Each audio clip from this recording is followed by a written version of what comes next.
Hello, amazing ladies in business. Welcome to the HerStory podcast. My name is Kylie King, the founder of Australian Ladies in Business Initiative.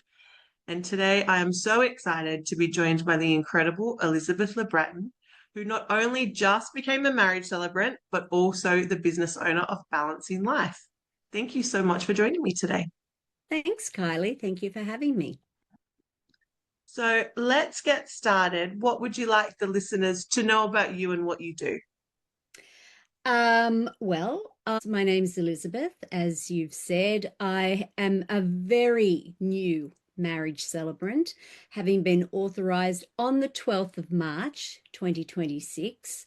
And it's been quite a journey getting here, actually. So is being a marriage celebrant something you've always wanted to do? Yes and no.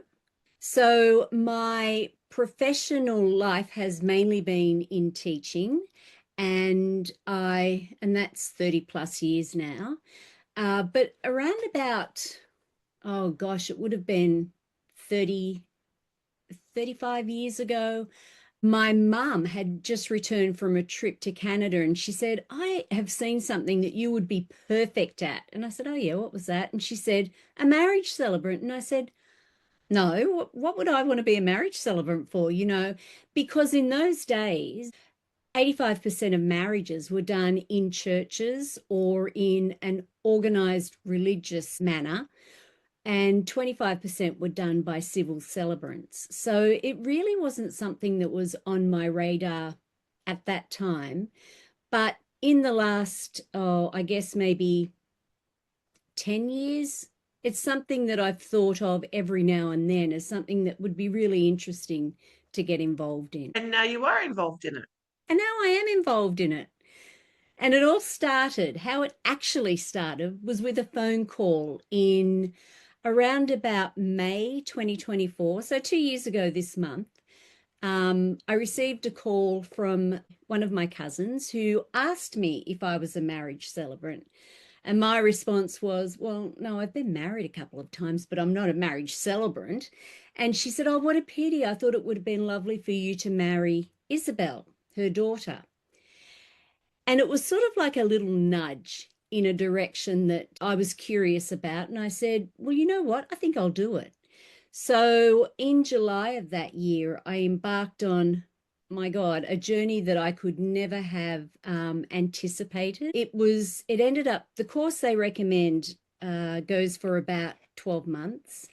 And within that 12 months, there's 900 hours of study, 900 hours. I was working full time at the time. And also, towards the end of the course, you were required to film 10 mock ceremonies. Now, of the mock ceremonies, not all of them were weddings. There was a funeral, a naming ceremony, and a vow commitment. But the wedding ceremonies, they needed at least four other people involved. So it was quite a task to get through, but I did. Woohoo. And so now you're authorized, and you mentioned you've been authorized, was it since March? March this year, yep. So have you done a wedding yet? I certainly have. Well, the wedding that we were talking about, which initially got the ball rolling, the date of the wedding was the 19th of March. And so I had submitted my paperwork for authorization in early October last year. And I knew it would take time because we're warned about how long it can take to actually become an authorized celebrant. But 5 months and 5 days after my submission, I received the notification that I was authorized, and it was exactly a week before the wedding. Now that means that I had had to organize someone to accept the notice of intended marriage on my behalf because that has to be submitted a month before the wedding. And I also had her lined up to do the ceremony, the legalities of the ceremony, if I wasn't authorized in time. But fortunately, I was. So I've actually done two. weddings. So one on the 19th and one on the 16th. So there were two within the same week, as it turned out. And to date, I have 9 ceremonies booked between now and October 27 next year. And the number is growing. Well, that's amazing. And also the fact you just said 2027 is next year is terrifying. Because for some reason, even though I know it's 2026, I feel like it's not. So thank you for that. So, other than the extenuating course, as a business owner and now starting in a new, effectively new industry, I know you've run a business before and you've got a lot of professional knowledge. What would you say has been your biggest challenge so far? I think the biggest challenge was the whole, and that challenge was out of my control. The one where I was basically sitting around waiting for the authorization of becoming a marriage celebrant, because one thing that they are incredibly strict on is that you cannot promote or advertise yourself until you are a marriage celebrant. So you can't really, apart from tell people, you can't do anything on social media or talk to groups or anything like that about being a marriage celebrant, because basically you're not. So that was difficult. I think one of the biggest challenges for me now is that there's a long lead up to marriages. So when I say that I have 9 bookings between now and next October, the first one is in August. So you don't have people coming straight away to buy things or book your services, because it takes time. Weddings are the biggest thing that takes planning, so that makes sense to me. Yeah. It's also, regardless of who it is, even the quickest wedding, an elopement, would need at least a month's notice, because that's what's required with the notice of intended marriage. So there's no quick turnarounds with weddings, basically.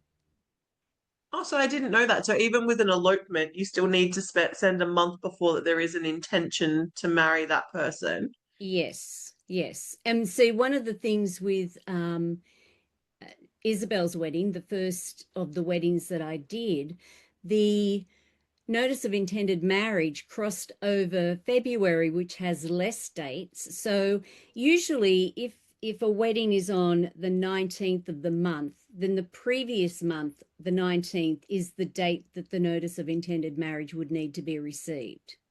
So because of February only having 28 days, it actually had to go even further back. But it's good to have. I think it was on the 14th of February that we ended up accepting it. So it's good to have a little bit of time up your sleeve. Yes. And on Valentine's Day, what a lovely day to do that. I know, beautiful. So if we flip it from challenges to now achievements, what would you say has been your biggest achievements as a business owner so far? As a marriage celebrant, I think it was my first wedding, because it's a little bit like when I first started teaching. You're putting everything into practice that you've learned, and you're creating something that's really special and unique for the couple that you're working with. So the biggest challenge was doing that for the first time. The other challenge is in terms of running a business, and because there are so many legal documents that I have to handle with marriages, being organized and having a structure around that has been important too. Because even though those weddings may not be for another 12 months, I still have to have the paperwork. It's all online now anyway. So, but I still have to be organized and know what's happening with all of that as well. Well, yeah, you'd hate to rock up to a wedding and realize that you forgot to submit the notice a month before. That wouldn't be very good. No, no. And that's just one piece of paperwork that needs to be signed. There's also, prior, as close to the wedding as possible, The other paperwork that needs to be signed before the wedding is the no legal impediment to marriage. So two parties have to sign to say they've either never been married previously, if they have been, that their divorce has been finalized. If they've been widowed, I'd need to see death certificates, etc. So there's quite a bit of work. And then on the day, there are the two official certificates of marriage and the decorative one that the couple keep as a souvenir. And that one's signed by the bride, the groom, and their witnesses. Correct. There's actually 5 signatures required for each of those documents. So, in the course of a ceremony, there are 15 signatures that will be gathered on 3 different pieces of paperwork.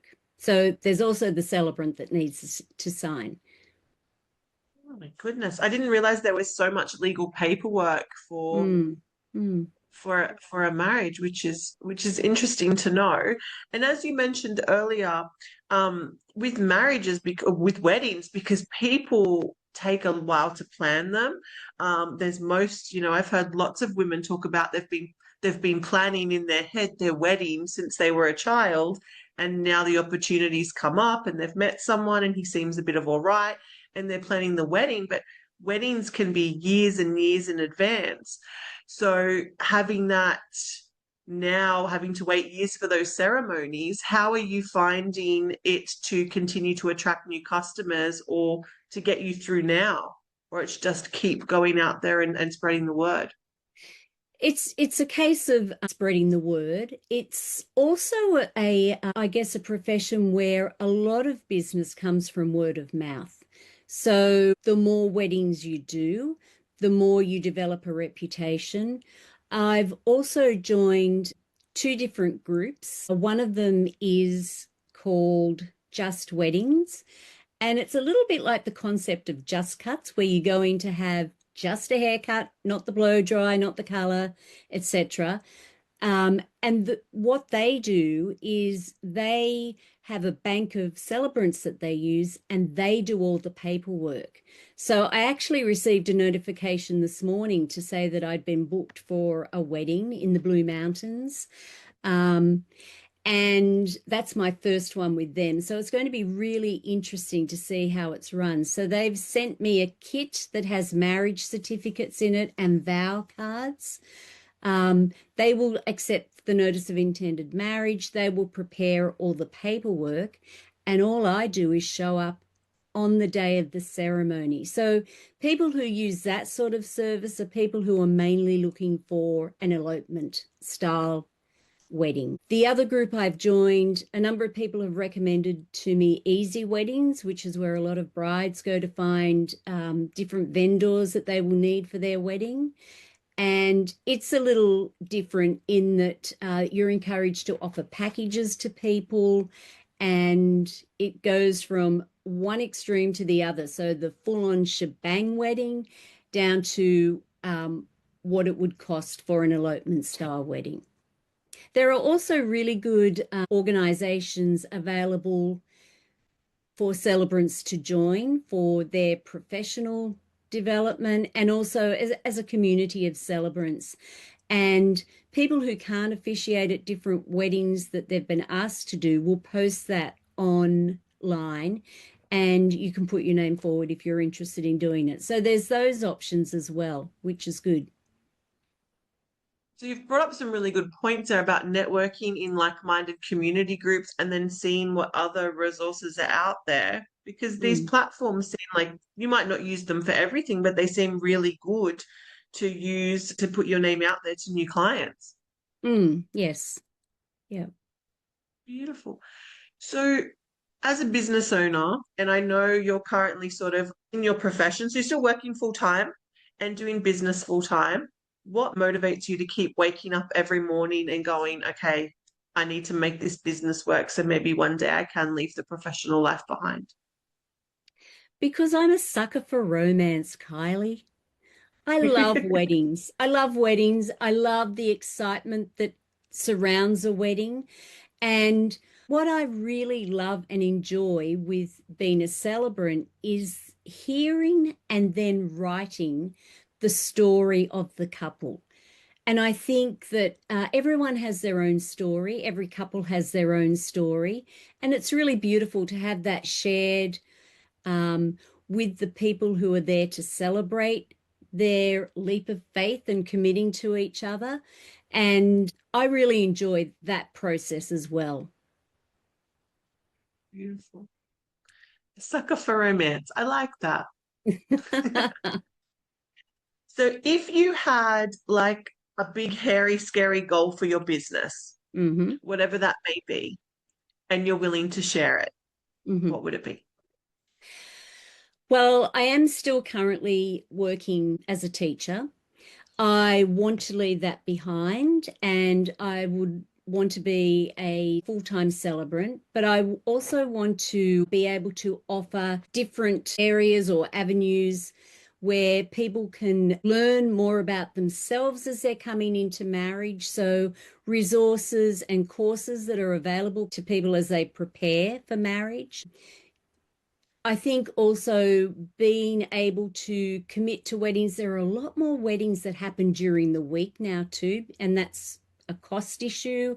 It could be a venue issue as well. And I'd like to be available for that sort of arrangement as well. So being able to commit freely to weddings with availability and also develop more of a business side of things where there are courses, there are resources, and affiliate with other vendors as well that offer services to couples who are about to marry. I think you brought up a very good point about the cost as well, because I've heard people mention, as soon as you say the word wedding, everything quadruples in price. And I didn't even, and now, especially between a weekend and a weekday. So Mm. I haven't planned a wedding yet. However, every year I plan an awards night. And it's always interesting to me that Friday and Saturday night for a venue alone is an additional $20,000 Yes, compared to booking during the week. So I can understand too why more weddings and more couples are looking to go, let's just do it on a Monday, Tuesday, or something like that. Because $20,000, like what could you do with that instead, or where could that go in the wedding instead than just on a venue? exactly.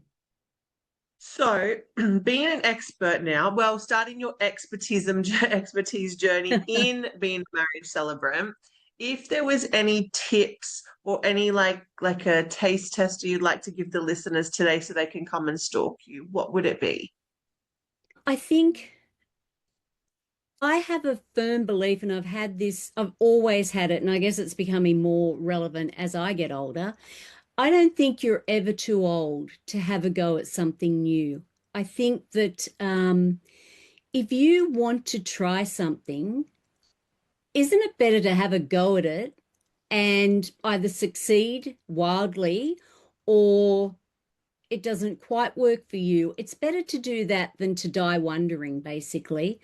There are so many opportunities available to people, and I'm not one of those people who believes in loyalty to a profession so that you achieve the gold watch at the end of that. It's more, this is your life, live it, do what you want to do in terms of give things a go.